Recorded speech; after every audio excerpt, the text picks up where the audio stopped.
नमस्कार दोस्तों। अगर मैं आपसे कहूं कि हाई हील्स जो महिलाएं पहनती हैं और हम मानते आ रहे हैं कि वेस्टर्न कल्चर की देन है, हमारी महिलाएं उसे बहुत पहले से पहनती आ रही हैं, लगभग 750 साल पहले से, वेस्टर्न कल्चर से भी पहले से। तो क्या आपको यकीन होगा? तो यकीन कर लीजिए और ये देखिए, ये खूबसूरत महिला अपने पैरों में हाई हील्स ही पहनी हुई हैं। इनके दोनों पैरों में जो आप देख रहे हैं ये बिल्कुल हाई हील्स ही है। और अब तक हम ये मानते आ रहे हैं कि यूरोपियन महिलाओं ने हाई हील्स को पहनना पहले शुरू किया, वो भी 1600 एडी में। और ये जो मंदिर है ये 1250 एडी के आसपास बनाया गया, यानी यूरोपियन लोगों के हाई हील पहनने से 350 साल पहले लोग जूते पहना करते थे, लेकिन उनका कोई ना कोई मकसद हुआ करता था, जैसे घुड़सवारी करना, दौड़ना या अपने पैरों को आराम देना। लेकिन इस मूर्ति को या इस कार्विंग को देखकर हमें पता चलता है कि इस महिला ने ये हाई हील्स सिर्फ खूबसूरत दिखने के लिए पहना हुआ है। ये महिला वाकई बहुत फैशनेबल रही होगी। अब जरा ध्यान दीजिए, इस हाई हील्स में आपको स्ट्रैप भी नजर आएगा जो इसको फिक्स करने के लिए लगाया गया है। अब हम इसकी तुलना करते हैं आजकल की हाई हील से।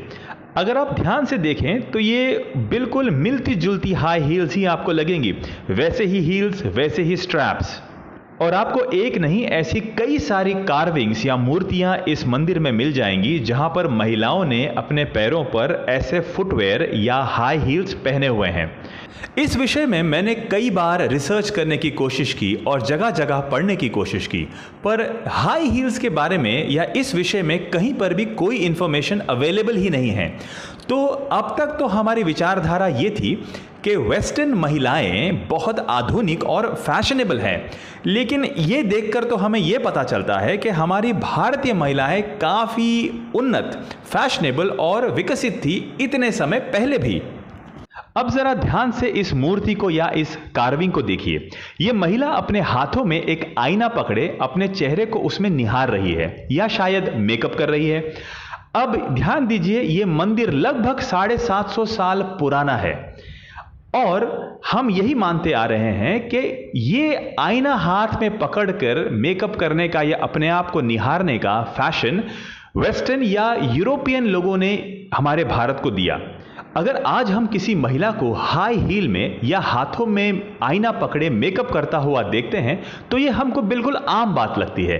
अब जरा सोचिए, 750 साल पहले या शायद उससे भी पहले ये कोई आम बात थी या कोई अनोखी बात थी? मुझे तो लगता है ये बिल्कुल आम बात रही होगी। तभी तो भारत में कई ऐसे मंदिरों में आपको ऐसी नक्काशियाँ या कार्विंग्स दिख जाएंगी जहाँ पर महिलाएं अपने आप को निहार रही हैं, आईने में सजा रही हैं, संवार रही हैं। इसका मतलब वो अपने रूप को लेके बहुत ही कॉन्शियस थी। क्या ये सिर्फ हाई हील और आईने तक ही सीमित है? मुझे नहीं लगता। जरा ध्यान दीजिए इस मूर्ति पर। यहां आपको साफ साफ नजर आ रहा होगा इस महिला ने एक पारदर्शी कपड़ा पहना है, यानी एक ट्रांसपेरेंट कपड़ा पहना है, क्योंकि बनाने वाले ने इतनी बारीकी से काम किया है कि हमें दिख रहा है कि उसने एक स्कर्ट पहनी है जिसका कपड़ा बहुत ही पारदर्शी है और उसके बॉडी का शेप भी हमें नजर आ रहा है। केवल इतना ही नहीं, अगर हम आगे देखें तो हमें अलग अलग शेप, साइज और पैटर्न के कपड़े नजर आएंगे जो बनाने वाले ने बहुत ही बखूबी बनाया है। तो ये कहना तो बहुत ही बेवकूफ़ी होगा कि मॉडर्न ज़माने में ही लोग फैशनेबल हैं, जबकि भारत में इतने साल पहले भी फैशन अपने ज़ोरों पे था। तो अब मानना होगा कि आधुनिक भारत जिसे हम आज समझ रहे हैं वो बहुत सालों पहले भी था। मेरा तो यही मानना है। आप कमेंट करके बताइए आप क्या सोचते हैं। अगर आपको हमारा वीडियो पसंद आया है तो इसे लाइक, शेयर और सब्सक्राइब ज़रूर कीजिए। Thank you so much.